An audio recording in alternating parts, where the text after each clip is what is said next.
Hi, this is Paula Gloria, and this show is called Farther Down the Rabbit Hole. On this show, we go into topics more deeply than mass media, certainly corporate media usually goes into them. And today I have with me a special guest, and that is Nita Renfrew. So thank you for joining me, Nita. Thank you, Paula. Great. One thing I was really excited about in having you as a guest on my show was going into this whole area of why we think what we think. Because you are expert in investigating more of the unconventional topics, and topics, if they were investigated, would give more peace and solace to the conventional topics. In other words, you go into the deeper layers.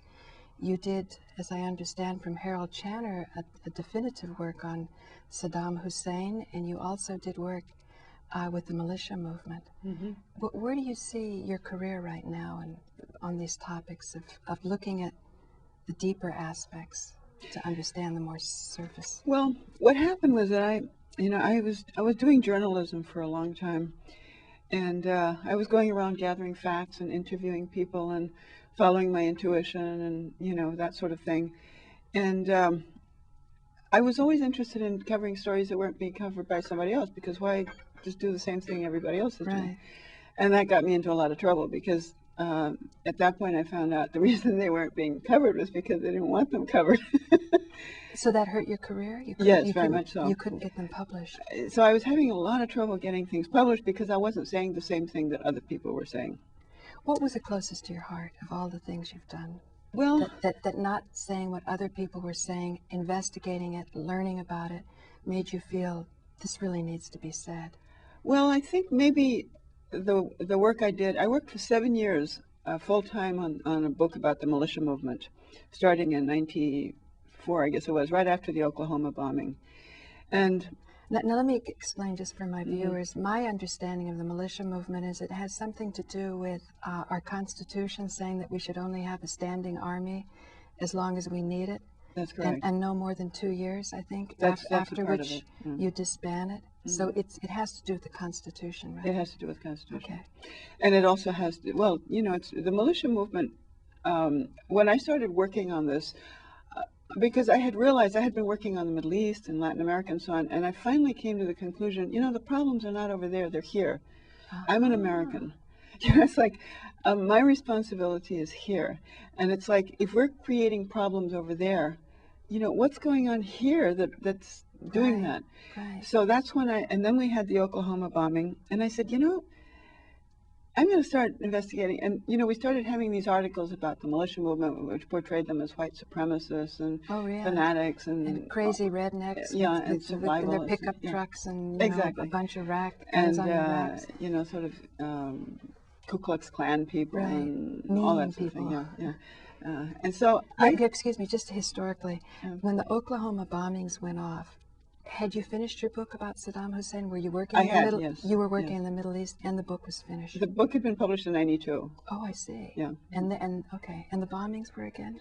I think it was 94. 94, okay. It's like, at this point I'm a little away from that, so I don't remember, when you're in the middle of something, every single date and every single number and so on, and then you sort of lose touch with it, which I'll explain why. Right. And so I thought, well, I'm just going to do something about these kooks. We obviously have this horrendous movement going on in this country. Oh, you went to hunt down the kooks? Yeah. Investigate the kooks? Yeah. And then what? Well, you married one? No. No, they started telling me things, that sounded pretty kooky. They said things to me like, the Federal Reserve is privately owned, and the Oklahoma bombing was done by the government, and all this kind of stuff. And they would give me, a lot of papers. And most of these people I was talking to in the militia movement were, they're truck drivers and air conditioning technicians, but truck drivers get around the country. Right. And air conditioning technicians go to a lot of people's, it's like these are people who get around, but they're not Ivy League college graduates. They're not blessed by the institution. No. So I found that, these people started giving me these papers and things, and, they were sort of confused, but then they would have sources, and I thought, well, as somebody who goes after investigation and so on, I started looking up the sources, and I started finding out that what they were telling me was true. Right. And then I started taking them really seriously. And I investigated all of the different conspiracies, and I say conspiracies because that's what we call them in quotation marks, that they came up with, and the whole thing was true. And I ended up with this document that was 1,200 pages long. And I couldn't get it published because everybody, you know, it's like the liberal publishing community that I thought, well, they're going to want to find out about all these things with the government and so on. But the militia movement is sort of their boogeyman, isn't it? But the militia movement was the boogeyman. So they would always say, well, it's an armed movement. It's not an armed movement in the sense that, you know, they're not trying to bring about a coup in this country. They're trying to educate the people, and they base themselves on the Second Amendment, which is, you know, the right to bear arms. And then, you know, it's like they would, you know, and they had me reading Thomas Jefferson and so on in a different way from I'd ever learned. And, you know, Thomas Jefferson said, the strongest reason for the people to retain the right to keep and bear arms is, as a last resort, to protect themselves against tyranny and government. Right. So I thought, well, that makes sense. So the militias were saying, we're not going to go and overthrow anybody, but we believe in having the right to have arms because we don't want to live in a country where only the government and the big corporations have arms. You know, this is our last resort in order to keep them respecting us. And that makes sense to me. But I couldn't get, you know, the publishing community to understand this. What about people citing what happened in Nazi Germany? When well, the Nazis took away the guns from the That's exactly what too. the militias, they gave me a whole book which was written, and I can't remember, it was written by two Jewish guys. And they actually documented that our first law, anti-gun law, which was presented by Senator Chris Dodd's father. I think he was Dodd, and I don't remember what his first name was. It was a law that he had been one of the prosecutors at Nuremberg, and he had brought this law back in German that the Nazis had passed, taking weapons away from people. You just translated from the German into English, essentially? I have the papers. He gave goodness. it to the Library of Congress to translate into English, and that was the basis. basis. The guy was so lazy he couldn't even do a new one? Didn't even do a new one. And that was the amazing. first law, and you know, the anti-gun law back in the late 80s. And ironically, Connecticut was a state that had a lot of gun factories in it. So, you know, I started seeing these things, and it just... Just a second. Ironically, Connecticut had a lot of gun factories. Yeah. But if you're passing a law against guns, against them, yeah. then why would...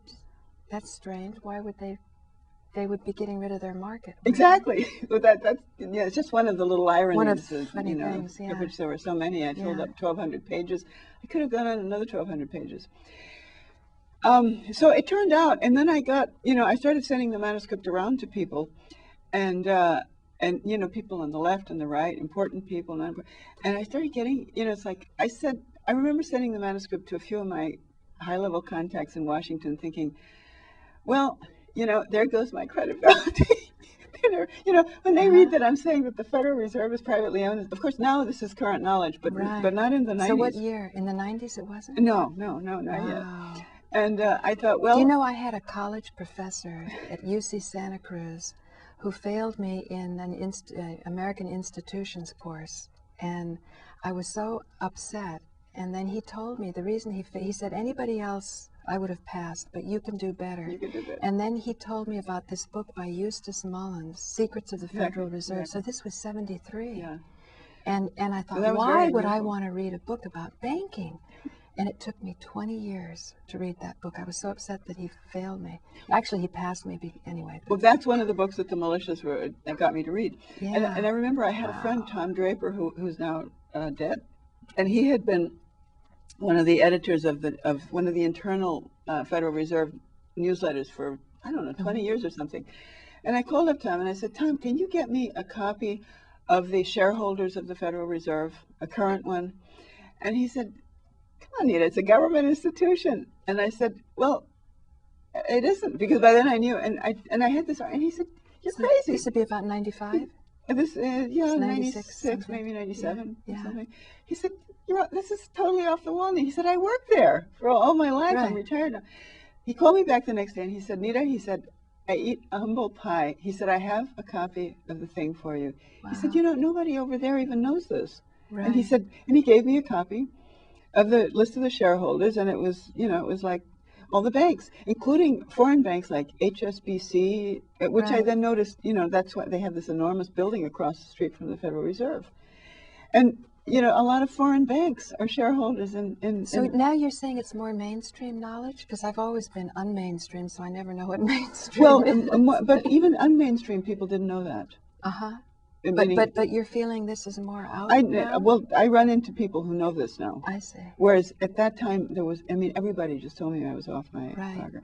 And, you know, it's like... okay, that's one example, the Federal Reserve with the militia movement. Then what else were they doing? Well, the whole thing about the right, you know, the right to bear arms, the Second Amendment, the way it had been interpreted, you know, it's like all of, you know, we were told that it was so that, only so that the Guard, the National Guard could have it. But you know, I started reading all of the historical papers. Just a second, the National Guard?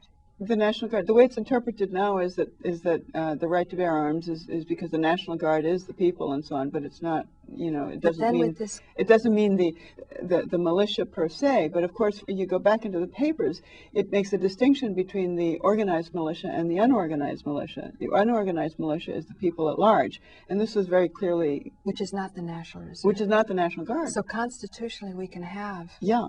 A militia. And the reason for it is not to go hunting or fishing, which is what the NRA says. So the militias were sort of not very supportive of the NRA, interestingly, because they said the NRA is portraying it as a right to go fishing. Right. And it's not. It's a right. It's like right the last resort yourself. if the government becomes tyrannical like it did in Germany. Right. Which is what's happening. Right. Right. But anyway, so I finished this book and I felt, you know, like after so many years of gathering facts and researching, I felt like I'd been ingesting poison for years. And I just was totally burned out. I just felt... Why were you burned out? Did you feel people didn't support what you were doing, or it was you had to hold in knowledge that you felt you were jeopardizing your social acceptance? Even subtly, because you're living with New York liberals who don't like guns? I got, you know, it's like everything in my life sort of fell apart all of a sudden. And it was connected to, you know, when you sort of energetically don't, it's like everything falls apart. Everything fell apart. Then I developed health problems. I mean, I just. How many years did? Can I show this? 7 years. This is not 1,200 pages. This is only the first part. This is the first 4 chapters. America's shooting. You want to come in on this? Or can we on this camera? So I realized then, you know, because then I got physically ill, and I said, you know, and I didn't have any money. Oh, here it is. I had spent all my resources. This is only book 1. And you said this is 1,200 pages? It's 1,200 pages, yeah. So there's how many books? 4 books. 4 books. It's like book 1, book 2, book 3, book 4. And how many years did it take to do 7 this? years. 7 years. 7 years. I realized at that point, it was like all of a sudden, it's like, I thought, you know, I have to do something to heal myself because I didn't have any money. I didn't have any health insurance. I was told, I went to a free study at Cornell University, and they told me my heart was in serious shape. I needed to get to the hospital immediately, and the blood was backing up in the valves, and that my blood pressure was way up. And I mean, they just looked at me and they said, "You got to get." And they said, "Do you have health insurance?" And I said, "No." And they wouldn't see me anymore. You're lucky. So, You're lucky. I'm very lucky. I'm very lucky. So I had learned Reiki. I mean, Michael Ellner says. For emergencies, hospitals are good, but in most cases, they're the most dangerous people to have on your team. Well, this was an emergency by all that. But anyway, I had learned Reiki, and I just started doing Reiki on myself. And it took me 2 years to heal myself. But I also started doing it on other people. And I learned a lot about energy. And I realized the reason that I was depleted and so on was because I was using my own energy to write this book. And I was not... You mean instead of waiting for the mass consciousness to be able to accept it? Well, your own energy? Or instead of having a publisher behind you like you used to have? No, I think it you know, when you do energy healing, you're either using like if you use a lot of the traditional qigong systems, you're storing the energy the way you do in martial arts, in your dandian or your hara, and then you're actually using it. You beam it out through your hands. In the system of Reiki, you don't use your own energy. You use the cosmic energy or the energy of God or whatever you want to call it. And you bring it in. I think what that means is a non-personalized. You have this stance of humility. So you're not saying, I am doing this, you're not, but you're being available to allow an event to happen, this energy an event of healing. And I began to realize this is the most amazing tool we have, because it's like this is the key to raising consciousness. Right. So at that point, I stopped looking at the news. I stopped reading newspapers. I thought, I can't handle any of this anymore. Right. And So you just healed yourself. You just stayed sort I of just healed myself, reclusive and I learned not about. taking many phone calls, not going to a lot of parties, just I stopped going to parties. Introspective, studying your mind, how you're thinking, how the thoughts affect how you're feeling, and working and healing other people.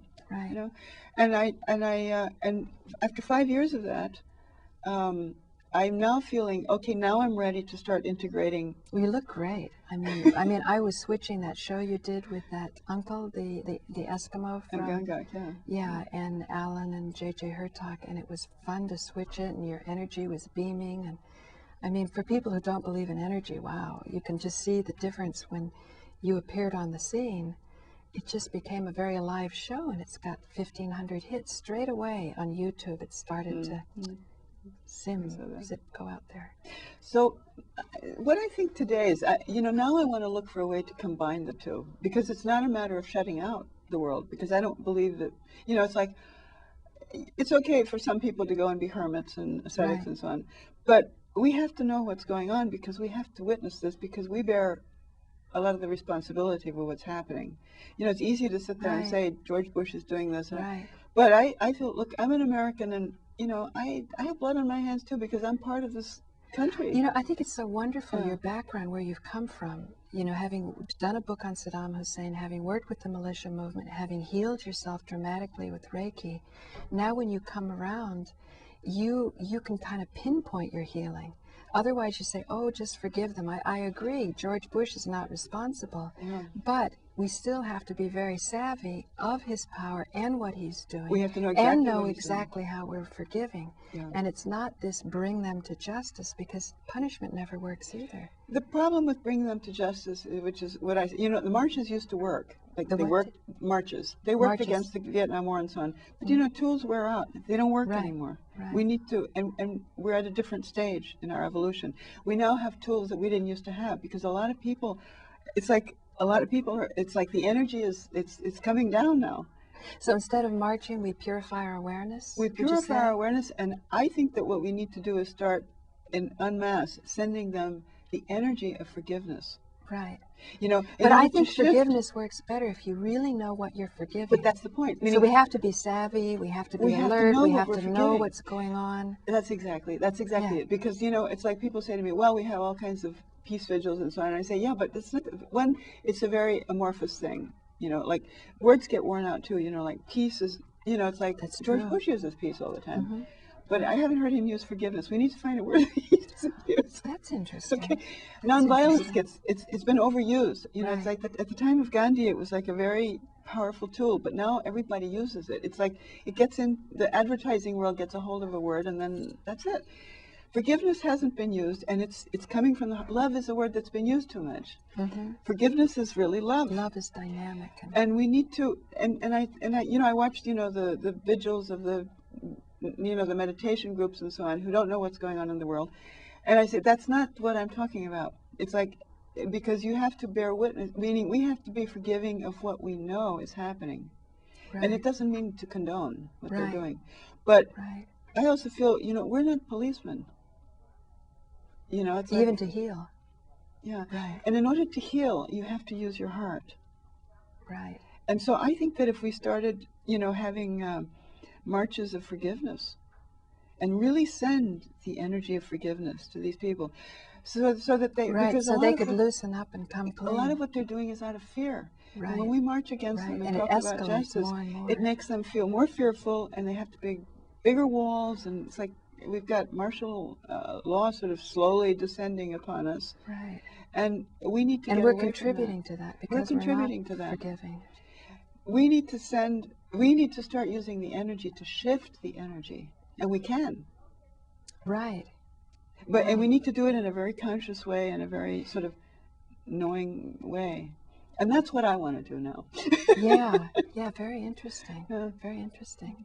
Later on, I'm hoping to do a show with Jim Fetzer, who was one of the first scholars for 9/11 Truth.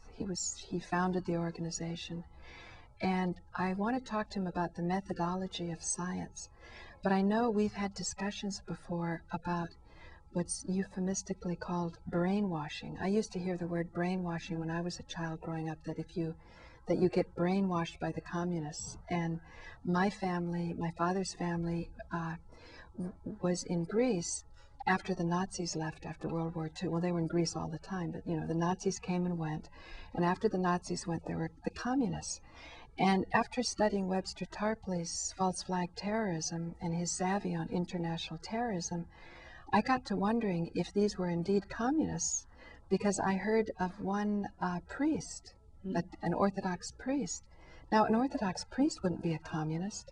And so you really wonder how exactly is the term, and yet you could see my family, my grandmother, they were just so locked up. They said, "Oh, you're going to be brainwashed," you know, brainwashed into thinking maybe equality, brainwashed into thinking maybe the Federal Reserve shouldn't be owned by just a few people, and granted, it's such a shift, because I think we all live under an illusion. We all kind of allow ourselves to be brainwashed, because the next step is taking all that responsibility. And trying to do something about it.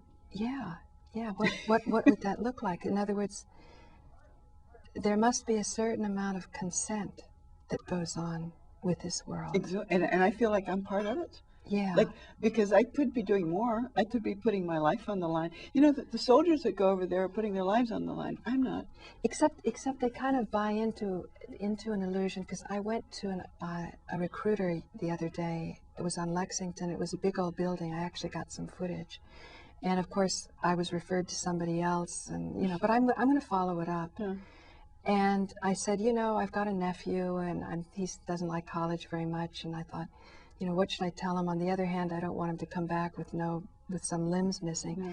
And he said, "Oh, that's an extreme case." But I really wonder how extreme that is. Oh, I've got a signal, 5 minutes, great. So, but I'm going to talk to him, because I think he's living under a certain illusion, and I think maybe we have to kind of work with each other's illusions, instead of saying he's the recruiter, he's the bad guy. Yeah. I think from my side, he's probably more afraid of a New York liberal coming in, getting all defensive, and seeing if we can sit down together and sort of piece this out. Like for example, what about, you were talking about the militia as something that's a constitutional right, and it's not the National Guard. How about the National Guard? In the Vietnam days, it was a real lucky thing if you could be in the National Guard, because you were going to protect this homeland. Exactly. But now if you're in the National Guard, is it because of posse comitatus, they call it? Or is that the word? Yeah. Where that's now been blurred, so they can take the National Guard and move them anywhere they want? Yes, it's no longer a state-controlled militia. It's controlled by the federal government. Right. So it seems like the state and versus federal has been blurred, and now it's practically disappeared. And that's exactly what the militias were warning, and they were bringing out all the instances of the laws that were being passed, because it happened gradually. Yet, as a healer, you can take that very energy and shift it, right? Exactly. So people could just wake up. So I want us to start thinking about shifting the energy instead of justice. Instead of justice. Yeah. Because justice would involve punishment. Exactly. Right? Yeah. And maybe that's what they need, but that's not my job. I don't think it's going to work anyway. From what I heard about my friend DeAndrea, who had photographic evidence of her ex-husband and then, sexually abusing her child. She was the one put in jail for 3 years, exactly. And he got the child back. It doesn't make any difference. So whether you have, and Webster Tarpley was warning the 9/11 movement. He said that you're just going to have some fascist judge throw the brief in the garbage can after you've spent all this time preparing the briefs and things. Of energy.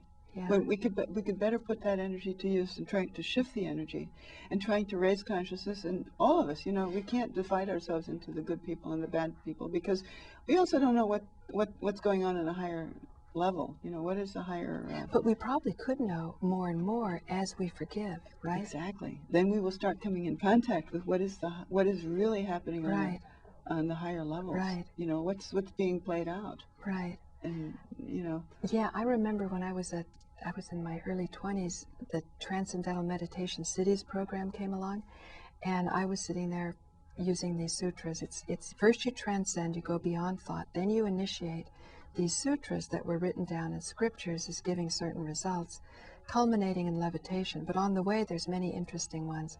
And there was a professor at Berkeley that showed that Plato, on one of those sutras, was describing the experience that people who never read Plato were having simply saying these sutras. So I'm sitting there working with this meditation practice, and I saw the defense budget of in the Pentagon during the Vietnam War. I saw it. I felt the energy. It was just like when you're not balancing your checkbook right. It was bizarre.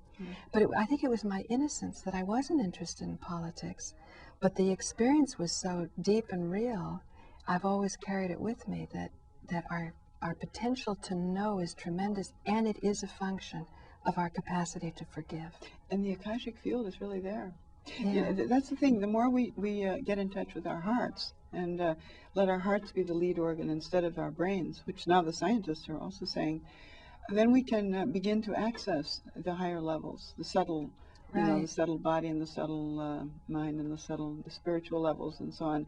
And we need to integrate those with our physical level, because a lot of people also think it's a matter of sort of taking off and living up there, and that's not the point either. We need to bring it all together. Well, you've really clarified to me, sitting here talking to you these last almost 28 minutes, how this dire political situation could be exactly the wake-up call. Not that you want to produce a dire political situation, orchestrated but it can be interpreted to wake up and make more profound what hitherto has just been spiritual babble or talk or wishful thinking. The opportunity for us to actually start putting into practice all the things that we've been learning and so on. So maybe we should be showing gratitude for it in a way. I mean, it's it's like illumination, enlightenment does come after great suffering. It's in spiritual practice. Well, Nita, I'm getting the wrap-up call, so I want to thank you for joining me on this show, and I look forward to having you as a guest on more shows, because I'm going to put this on YouTube and get people's feedback, and we'll carry on. So thank you for joining me. I'm Paula Gloria. You've been listening to a show Farther Down the Rabbit Hole. Thanks.